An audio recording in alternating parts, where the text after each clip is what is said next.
Welcome to Vibrant Living Conversations. I'm your host, Gemma Putty.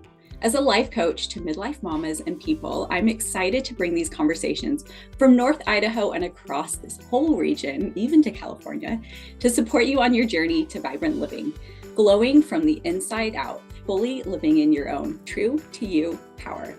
For this interview, I am talking with Kelly Fabiano, founder and owner of Life and Death with Kelly. Kelly and I met during life coach training through the Beautiful You Coaching Academy, BICA, and both of our journeys have taken various turns since then.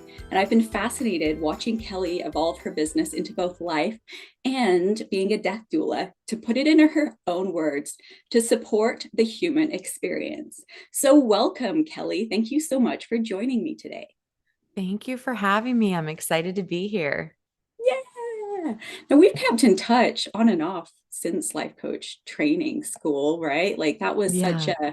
an experience, and your journey has kind of gone all over the place. So what's your elevator pitch of the work that you're doing now, Kelly?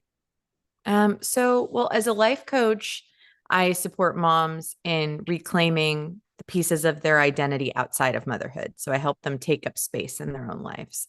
And as a death doula, I support the dying and their care community by providing non-medical holistic support. And that can be, a myriad of things, all of the things, just to help take the load off their shoulders so they can be present for life and death. How powerful. I love that.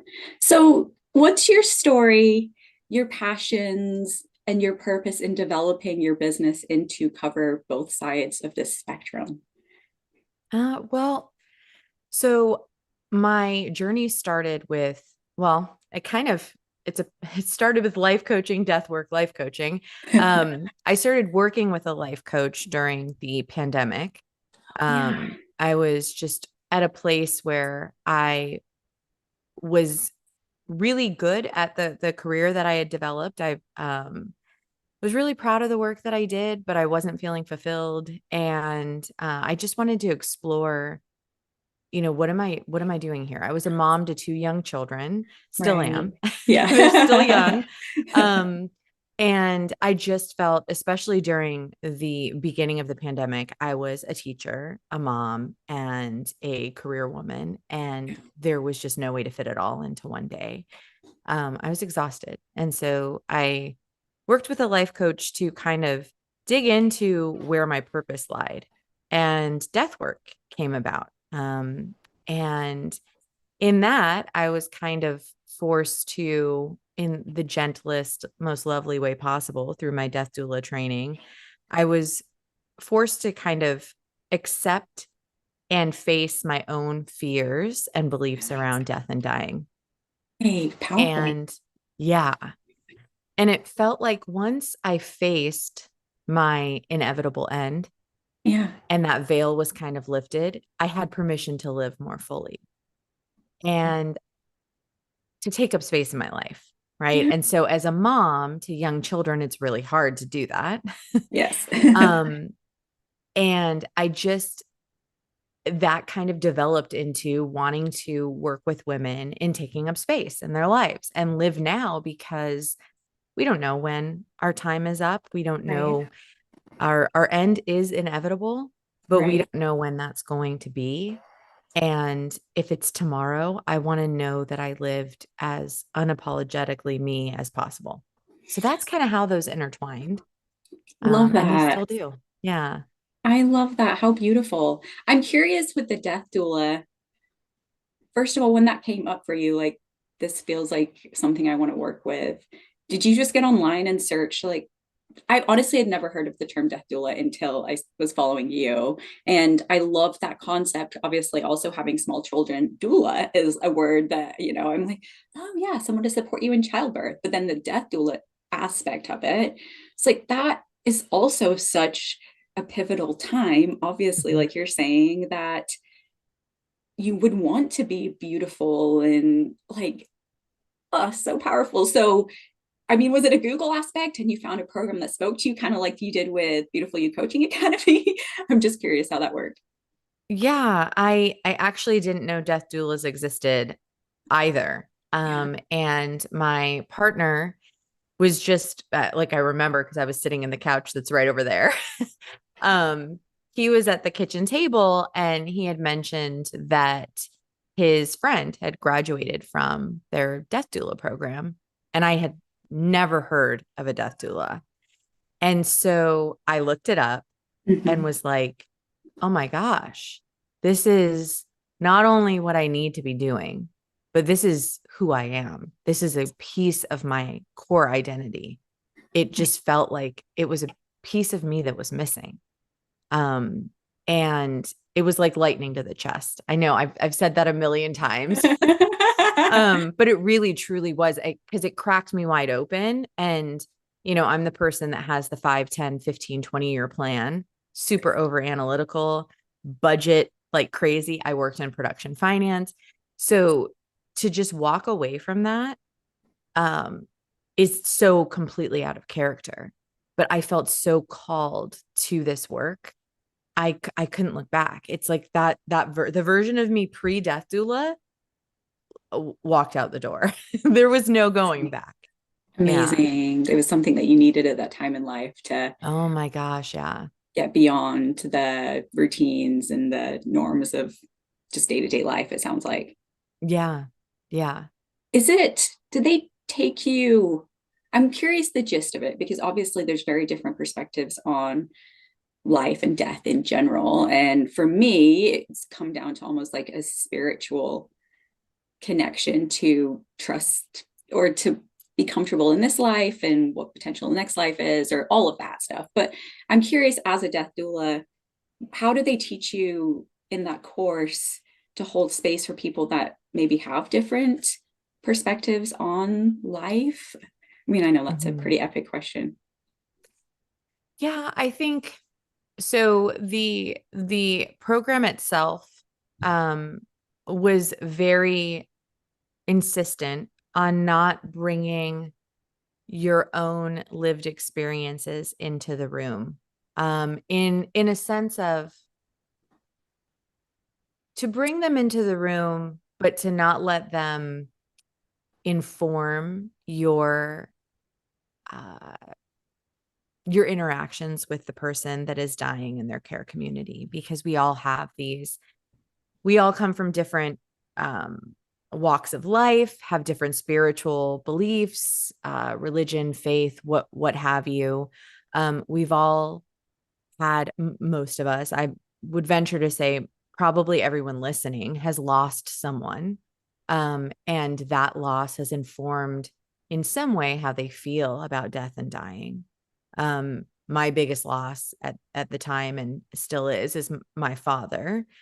And to really be able to go into a room and know that this is not, if so my first client was a man that looked a lot like my father, died similarly to my father, very similar cadence in his voice, all of that. And so I think that the universe was testing me a little bit.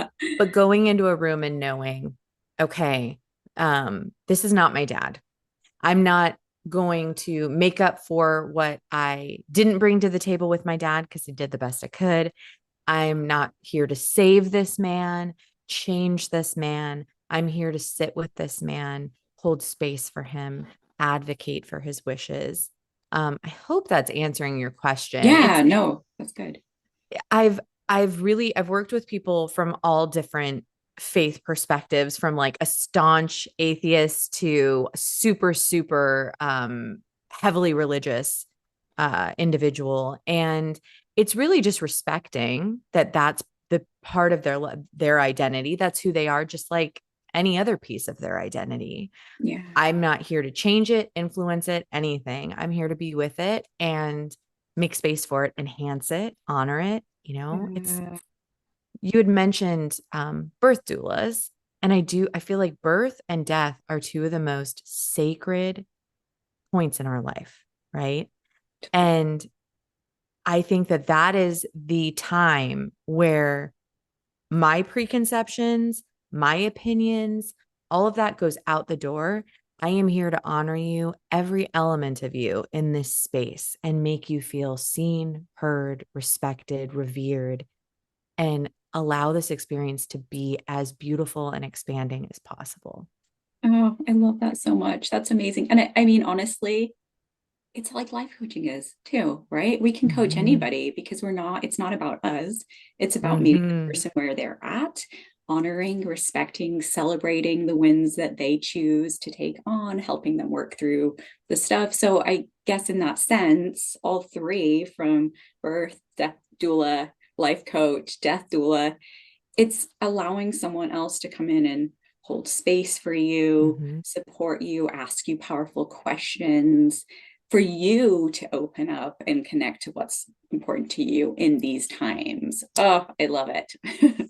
Yeah, I feel like you just drew the most powerful parallel. I think that my life coaching training prepared me to have these conversations and to hold this space.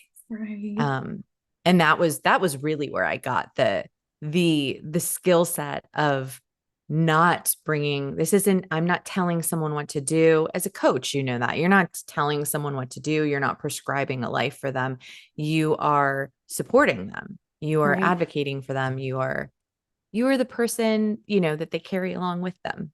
um Right. Yeah. yeah. Oh, so Yeah. good. Um, where was I going to go with that? Oh, just thinking about, I think a lot of us went into life coach training.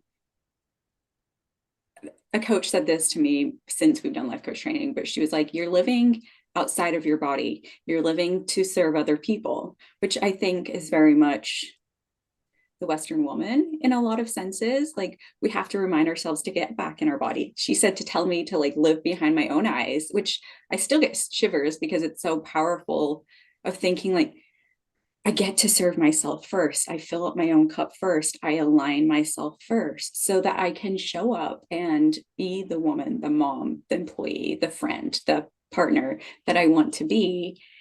But I think until I went into that, I thought I was going into, I keep doing it, honestly. It's a lesson that I'm still working on learning. I keep going into these courses to teach other people, to serve other people. And as you get into the learning, it sounds like you with the death doula and Baika, the work, doing the work for you realize it's for yourself. Like as you start to Mm-hmm. train to be all of them, you have to dive within yourself and figure out where your healing needs to happen, where you've got thoughts that aren't serving you, where you're stuck in past scenarios that don't have to be truth anymore, whatever it is. So Mm-hmm. it sounds like you've done it with death doula now and life coaching. And I'm curious, has there been ahas, and you've mentioned this a little bit already, but the ahas in having those two ends of the spectrum, reflections and inner work, that have supported you now in living more fully? So what is my actual question there? It's just how are you living differently, I guess? Like what has changed in your actual day-to-day from doing all of this work for yourself? Yeah, I think I try to live each day with death in my pocket. So to accept and respect that this day is a gift, as cheesy as that sounds, and that I don't know that there will be another. Mm-hmm. And having that lens, it sounds like it would put me in a very like fearful place, but what it does is it allows me to um, have permission to be more present, um, to not just get through my day, but enjoy and live through my day. Yeah. Even and that, translates to parenting too. A lot of it is like the kids come home, it's homework time, it's dinner time, it's this, bed, and then I get to breathe. But if I can remind myself that, you know, if this is my last day, how can I be more present doing homework? Yeah. Not always fun, right? But how can I find joy in doing homework and watching my 5-year-old giggle or smile and kind of lock that in my memory bank, or um how can I enhance this day just a little bit to make it worth leaving, you know? Yeah. It's really that's what I try to do. You know, in the very beginning, I didn't have to try as hard, to be completely honest, because when I went through my death doula training, it was like my life was blown right open. I was exposed to all of the elements, everything. It was kind of like I was on this like pink cloud, you know, I was in Yeah. this great period of acceptance and freedom and I just felt liberation everywhere. And it's been a few years. And so I think it's quite common to settle back into what was. So now I have to be a little bit more conscious about it. Um, but I'm hanging on for dear life because it really has changed my life in such a positive way. And I I don't want to go back to what it was before. Yeah. Well, we're still in this world, right? So I think it's keeping yourself excited about all of the things and your values and the fact that you have two small children and staying in that gratitude moment. But then this Western world that we live in, or the world that we live in, not the Western world, there's a lot going on. Like we were talking before the call, just in all of the roles that we play, and even in your life coaching, helping women be, I'm using my own words here, but it be in their own power so that they can feel like they're part of the mix.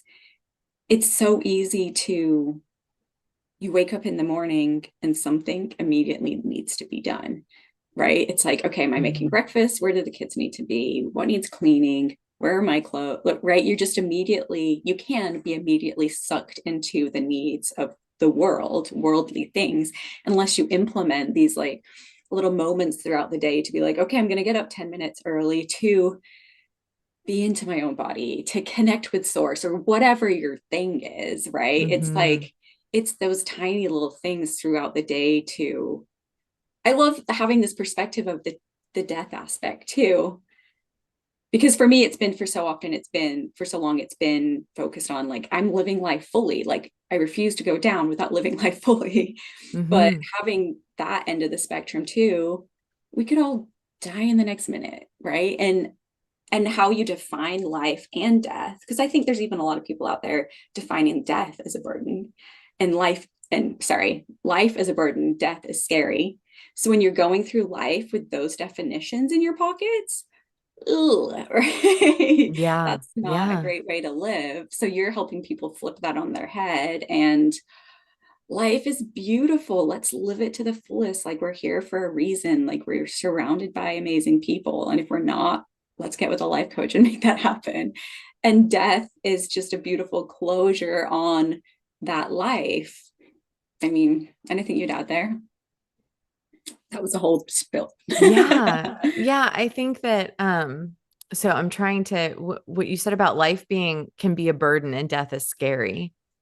I think that both of those lead to rushing through something or surviving through something and then avoidance. Those are the two ends, right? Yeah. And so what I see in mom life and in death is a life where you're just trying to get through. And then when you're through, someone's gone. Someone, you know, so I Yeah. with I just had this conversation with loved ones yesterday. I had a consult with a woman who is dying and her entire family was on the call. They wanted her immediate family, her children. They wanted to support her through this. And you know, what I see so often is, and what I did, and you know, when my father was dying, is you just push through it. And then my dad died, right? So we survived through this burden, this fearful experience, and then he was gone. Words that I maybe wanted to have said weren't said. Yeah. Time wasn't spent. I was doing, not living and being. Um, so I think that keeping those shifting, like you said, turning it on its head, um, can really make space for true connection, you know? if it's in life coaching, true connection with ourselves, with our partners, with our children, with source, whatever it is, true connection, because that's what I think life's all about. Yeah. And in death, that true connection, vulnerability, and just reverence to the process. So good. And I think also observing how you're going through each day and feeling at the end of it. Because I feel like there's a lot of human beings out there that don't know that there's another way to live. Like, don't know that running through the day, getting done, check, check, check, crashing on the couch at the end of the day, nothing wrong with crashing on the couch, but from a like you said, I made it, ooh, over, success. Mm-hmm. Like, there is another way to live. Like, there's a way to be in the joy of the chaos. Like, and especially, I think, I don't know about you, but so many of my girlfriends, getting pregnant was not easy for us. We wanted like kids so badly.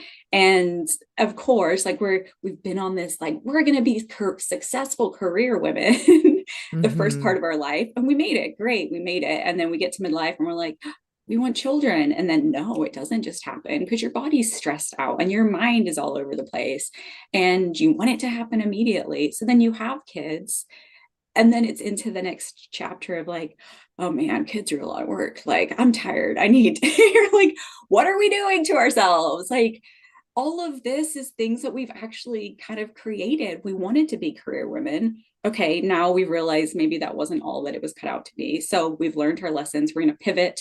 We're going to find more fulfillment in choosing a different career or having children and being in the beauty of raising children, and but enjoying getting our mindsets and just into the ability to enjoy the chapter that we're in, because in some way, Mm-hmm. shape, or form we've created it.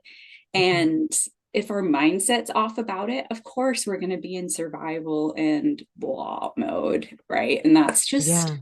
there is another way to live, everybody. There really is. And die, like you said, like you Yeah. scared and go in a depleted or not beautiful way, but like there's a different way. There's people that can help support and hold space and help Mm-hmm. you navigate what you want that to look like. It doesn't have to be something that happens to you. Oh, Yeah. Yeah. powerful word, Kelly. Oh, thank you. Yeah, I think that's it speaks to me to societal conditioning and expectations. And the thing I try to be mindful of is that's all going to change, just like fashion changes, just like eh, the political everything changes. It shifts and changes throughout time.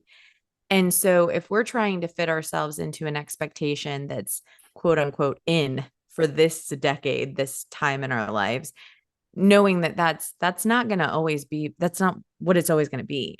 Um and it's difficult though to break the with that conditioning, especially because not we don't see a lot of people doing that.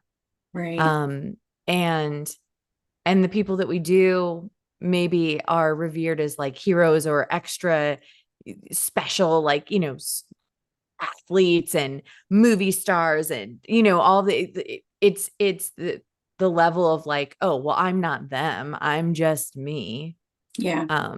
But we all get to do that. We all have unique gifts and they don't necessarily fit into a prescribed box.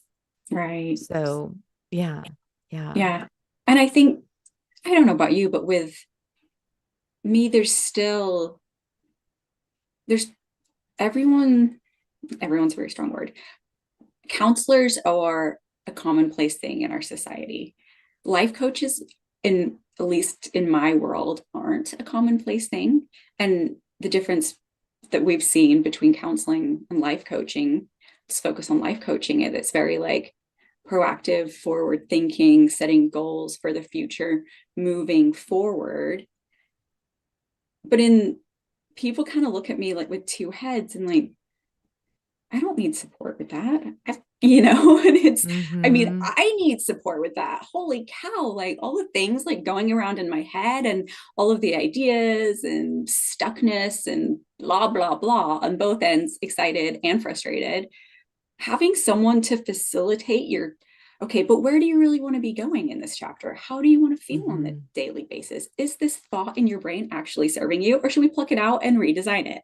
Like a life coach, a death doula, anyone, even a counselor, like holding space for you to get all of that and not have to live life alone. I think for the first part of my life, I was very stubborn. I'm like, I've got this. I've got my own back. I'm a strong woman. I don't need anybody. And it honestly wasn't until coaching academy, and then I had my second kid, not even my first kid, that I started to allow women in, like, to support me and hold space so I didn't have to do it all for myself. And Mm-hmm. that cracked me open on a whole different level, being like, we are one, like this, find your people, like they're out there that Mm-hmm. want to support you and support you in supporting you. Yeah. Like that's Yeah. was huge for me too. Yeah. And I feel like that's it, in a way, it's almost more powerful to ask for and accept help and be part of a community than it is to have your own back Right. and, do everything in isolation. I think it takes a lot of bravery to, and I wish it didn't, but it does for me. It's really hard for me still to reach out and say, I need help. And every time I do, I feel so held. I feel uplifted. There's a tremendous, maybe power is not the right word, but it feels like it is. Like Yeah. there have been times in my journey with motherhood where I've needed my sisterhood. I've needed other moms to hold me and be with me in this process. And I, when I actually allow that in my life, it feels so much more powerful than doing it alone. Yeah. Completely agree. Completely But then agree. you go in it, you're like, I've got me. And I feel like we've got ourselves. That's like an effort to be powerful and Right. harness our own power. But being vulnerable can be tremendously more powerful than that. I don't know if Yeah. that makes sense, It but totally makes sense. And I think also cracks is open in that we're not alone in whatever we're going through. Because I mhm, think it's so easy to think like, I'm the only one that's this way. I'm the only one that struggled with this. I'm messed up. Right. And we put these walls up. But like you said, when we're open up, when we're vulnerable, it's like, I'm struggling with this. You can connect, mm, not because you're looking for answers, but so that you can just connect in the yeah, vulnerability of like, you're not the only one that's been through it, and not diminishing that you are going through it, but connecting and like being able to shine love into that from a place of knowing. Like, yeah, so good. yeah. You feel, I think it's like you said, yeah, it's not, well, I've been there too. So, you know, I can't think of the phrase, but you know what I mean? Like Yes, poo I poo do. on you. I've whatever. Um, it's, it can be such a, it can be such a comfort to know that you're not alone. It's Yeah. not just you. There are people going through exactly what you're going through or something like it. And I feel like I feel more heard when someone's been through what I'm going through because I know they get it and Yeah. I feel gotten. I feel understood in Yeah. a way that I don't always feel if the person has not gone through a similar situation. So, Well, I just finished reading a book about tribal nations, and there were so many instances in there where the women were in tribal ceremonies together, just women, like holding space for each other through different parts of the month, right? Through the cycle, through all of the stuff that specifically women go to. And they came together time and time again to support each mhm. other. Like that's what so many, I think, has ancient societies did. And Mm-hmm. more, we are getting isolated and stuck behind computers or social media, thinking that we're connected. We're not connected via computer, right? Like it's not the same thing as like sitting next to someone and hugging them or just sitting with them. And Yeah. I don't know how that's going to come full circle, quite honestly. Like, I believe everything does, but with all of the technology, having that level of realization that we need true community, we need to be able to like touch and be next to and like literally feel someone's energy to be able to hold space in that same way. And that it's important, like being isolated and all being in our own homes and working from home, which I totally do. But it's different than going into an office or Oh seeing yeah. people on a daily basis. It's not the same, and acknowledging that we have to pivot in other ways to make sure that we still get that sense of community and connection and vulnerability. Like Yeah. whole new world. Yeah. We can't do this in a vacuum. I mean, we can, but I just think it leaves so much room for maybe not the healthiest thinking, or, it reminds me of Bell Hooks' All About Love. Um, she discusses that like parenting outside of community can be I don't want to say detrimental, but that we need our community because we need our sounding boards. Like we need Yeah. people to provide that mirror, or, just that gentle reflection so Yeah. that we're not doing everything from inside our heads, because that can be a very dangerous place to make moves from. I mean, at least for me, my Yeah. my head can often be a dangerous neighborhood No, that one should not totally. travel alone. Yeah. Well, and that's another case in point, right? Like ancient civilizations, literally parenting did take a village, and that was honored and awesome. And supporting humans through life and death was a ceremony and a celebration. Yeah. Like they had it figured out. And now we're like, oh, but now we're all independent human beings. And we're like, but Yeah. we're more like mental health is more of a struggle than ever before. Like we're more disconnected. We're more everything that Brene Brown talks about, just pulled apart, it's, Yeah. yeah, I think, I mean, it's just a new world that we're navigating. And how do we support each other and connect and realize the value in doing that and allowing ourselves to find people to hold space for us. Yeah. Oh, so I'm curious. I know it's going to be two different scenarios, but for death doula and life coaching, do you want to give us like what do people expect in a session? How do you hold space for them in those two different scenarios? Mm. Well, so my death work it is different. I do I do offer sessions for people to kind of face their fears around death and dying, process them, and ask themselves, what does a good death look like for me? Outside of that, and those can be really powerful. They're very much like life coaching, to be honest. Yes. That's basically what it is coaching through that session. Death work looks like a million different things. I mean, it can be anything from doing laundry to, Interesting. creating a legacy project with the person that's dying. I had a gentleman who was writing his autobiography. Wow. And so supporting him through that. It can be really anything non-medical that the family or the person dying needs, just to um, take up more space in the Love. process.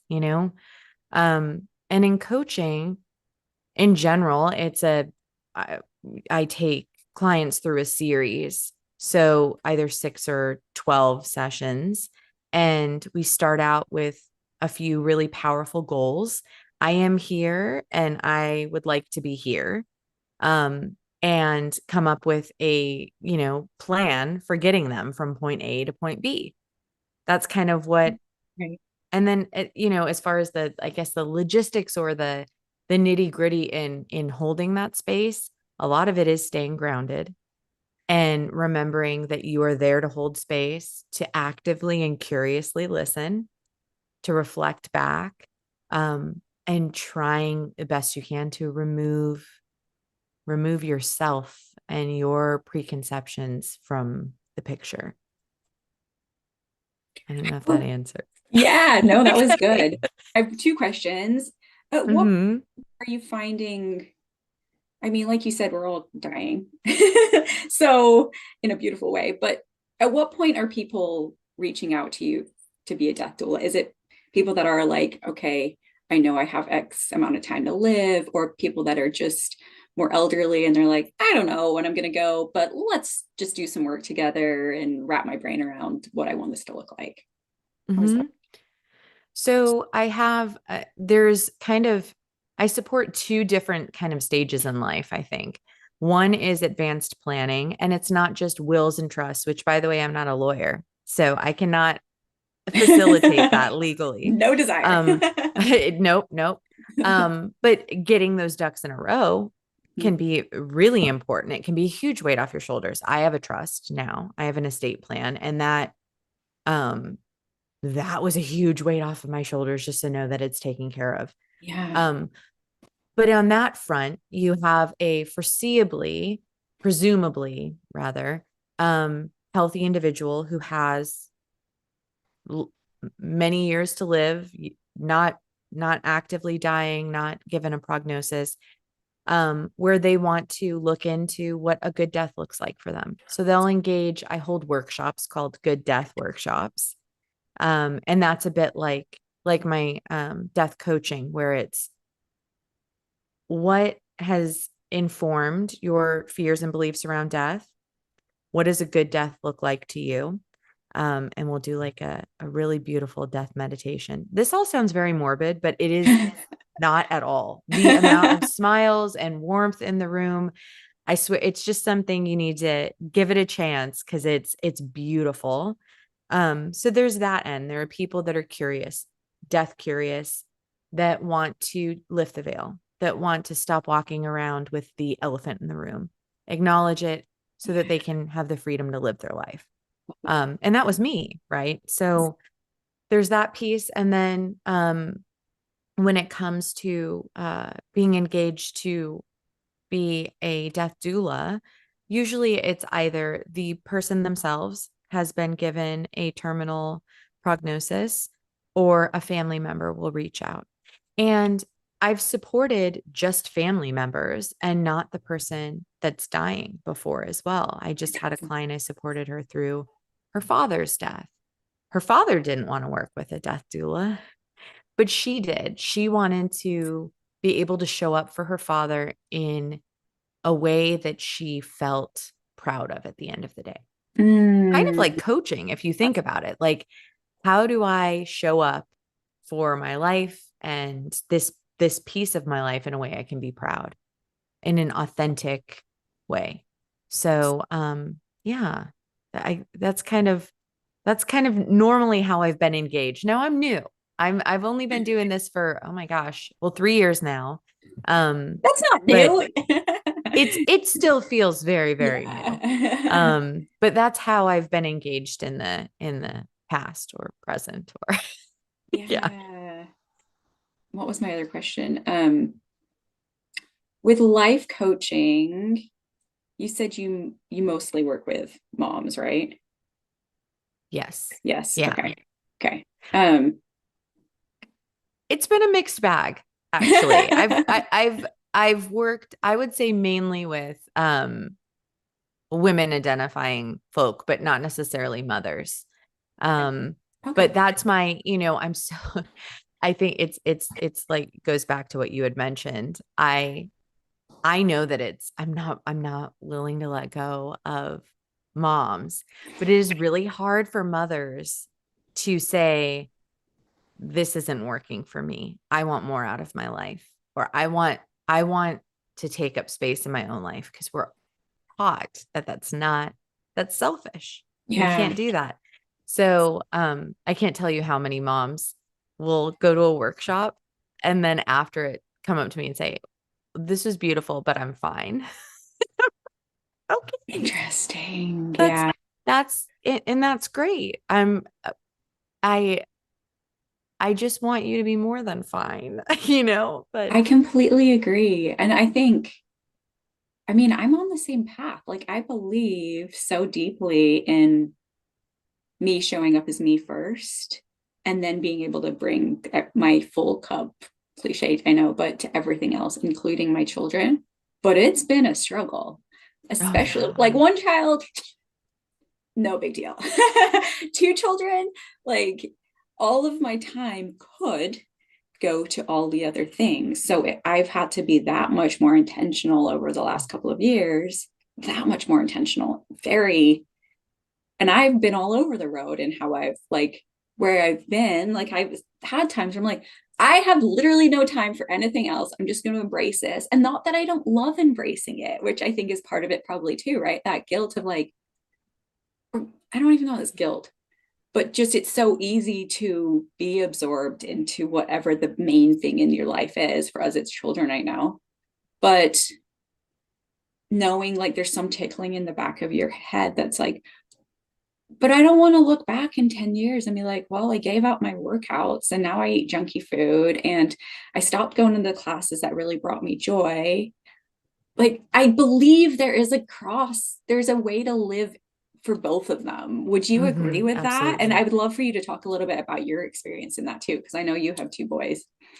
Yeah, I 1000% agree with that. I think the alternative is, putting all of the other pieces of you on a shelf for who knows how many years, 18, maybe less. I don't know. In my head, it's 18, probably more, honestly. And then, and then what do you do when if my entire identity is wrapped up in being a mom? That is who I am. That's 100% of me. Well, when that child leaves and is living an independent life,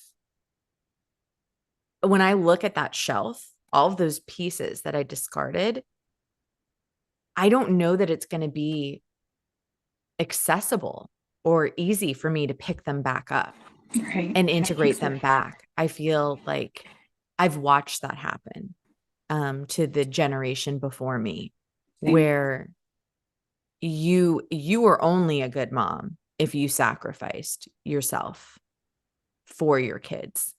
If you gave up everything for them, that's what made you a good mom. That was how you got your gold star. And then your kids grow up and they move on. And then you have this reckoning. And so like my goal is to prevent that, Yeah. for myself. Mm-hmm. I want when my kids leave the house, I know it's going to be an adjustment, Right. but my hope is that I'm not dumbfounded. I'm not looking in the mirror and going, "Well, who am I now that they're gone?" Because I was someone before they existed. I was an Yeah. entire whole person Yeah. before I had my children. Right. And I need to be an entire whole person outside of being their mom, Yeah. you No, know? totally. I think it is, what definition of motherhood do you want to live? And I think it's, Mhm. what definition of life do you want to live? What definition of death do you want for yourself? Like stepping back and asking yourself those very powerful questions will define how you show up in those roles. And I think for you and I are talking from the same page, is that motherhood is one of the hats that we wear in our life, but we exist without any hats as us Mhm. who are passionate women to help people on their healing journey live their best lives, those things. And our kids are obviously here to teach us powerful lessons and crack us open. But one of the lessons, like I'm learning lessons in so many channels of life, they are one of them. And it is beautiful and amazing. But in my definition of motherhood, it's not that's all consuming. It's I am here standing as an aligned, working on being aligned daily woman, Mhm. from like my physical body up to my spiritual body. And from there, I can bring myself to all of these different hats that are a part Mhm. of me, but are not me. And that Mhm. is the definition that I will live. And I know there's different opinions, and, we've had, yeah, there's been generations that have raised amazing kids, but where we're at right now, that's what I am choosing for myself and making actions to be that way. I love that. I think that's beautiful. So beautifully worded. And I it gives me hope. So And it's a uh, daily showing up, right? Like it's oh a yeah. daily, like, what are my thoughts? Where are my actions? Where's my energy going? And not from a lack, like from like you have to choose to be excited about all of it because it can all become a burden and work. Mm-hmm. I don't want my life to Absolutely. be burdened. I don't want that belief either. Like, yes, Yeah. living fully takes showing up with all your energy and your smiles and your sadness. It's not like a total joyride, but Right. being willing to do the work, which is what we're here to support people in doing. Yeah. And I loved what you said about letting children crack you open, because that speaks to letting this new piece of your identity expand you Yes. versus shrink you. You know, Yes. it's not substituting like out with the old, in with the new. It's, well, now I am also this. How do Yeah. I integrate this into my life? How do I become bigger? How do I hold more? Yeah. Versus, oh, well, all of that other stuff has got to go Right. until this is completely, you know, complete, which I don't, it's never going to be complete. Motherhood is never over. I mean, God willing, it's never over, you Right. know? Yeah, totally. Yeah. Um, yeah. Yeah. They're just part of the lessons that we're being taught and then we need to. Because yeah, Hmm. before I had kids, I was very shut up. I was very like independent, internal, never cried. Now I cry all the time. Right. Like it literally has cracked me open and physically in all of the ways. And but there's other things in my life that are also doing that. And Hmm. on the many lessons that I am still yet to learn in this lifetime. So, hmm, Yeah. so good. Is there anything else that you want to add on about your work, death, or life, or anything else before we dive into how people can find you? Um, I think just that, you know, through this journey, when people are going on this journey of, you know, accepting their mortality, or um you know, taking up space in their own life, which really are two pieces of the, you know, it's two sides of the same coin. It really truly is that it is okay for it to be messy, and that it's okay if the pendulum swings a little too far the other way. Or, you know, with me and motherhood, it's been a journey of, I was suffocated and not taking up any space, to maybe taking up all of the space. And I found myself like, I have an aversion, an actual physical aversion to being around other people's children for the most part, Interesting. which is very, it was odd that that happened. I lend that to say that I realize that what's happened is I'm finding my way through this, right? And I've swung a little over here. I can feel it. I can feel Right. that this is just a natural part of the process, and I'm going to make my way back to the center. Yeah. Um but this is where I am, and that's okay. I Right. don't want to shame myself for it, and I put it out there because it's a very, you know, odd thing for a mom to say, other people's children make me nervous. I don't like being around kids. It makes me uncomfortable. Um, but it's what's true for me right now. Yeah. And owning And that. yeah, exactly. That's the thing though, just like death, just like all of Yeah. it. If we can just own it, if we can just allow it to be there, Right. it's there anyway. Yeah. So just let the pendulum swing as it may. It's going to be Right. messy. This Right. life is messy. You will find your way back home to yourself. Give Yes. yourself grace, give yourself Yeah. compassion, um, freedom to do it wrong. There is no real wrong. You'll Right. find your way. But Right.